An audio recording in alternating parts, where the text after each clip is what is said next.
तर आज आम्ही मांजरचा जीव वाचवणार आहोत. ठेवलास सुहान त्याला ठेवला आता आम्ही मांजरीला आणायला जात आहोत. मस्त बड्यापैकी खोका पकडलो आता मांजरीला वाचवायला जातो. बिचारी मांजर कशी तळमळत असत. आता ज्या ठिकाणी मांजर फेकला होता त्या ठिकाणी आम्ही आलो. मस्त बड्यापैकी पाहतो तर का झालं ते ती मुंग्यामध्ये ठेवला होता बिचारीले. मग त्या कॅटले रेस्क्यू केलं आम्ही. मस्त डब्यामध्ये ठेवलो आरामात. मस्त म्याव म्याव बोंबलत होती. पूर्ण बिचारीच्या अंगाले मुंग्या लागल्या होत्या यानं मुंग्यामध्ये.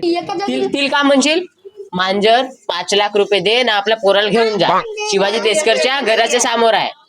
बोरिंगाच्या समोर डायरेक्ट जा बरा लवकर. आम्ही त्या मांजरीला वाचवलं. काही आहे ना मुंग्यामध्ये टाकला होता. तर अशाच मांजरीचा जीव वाचवण्यासाठी आमच्या चॅनलला फॉलो करा. शिवमचे ब्लॉग मी आमची टीम दाखवलो मस्त बढियापैकी. तर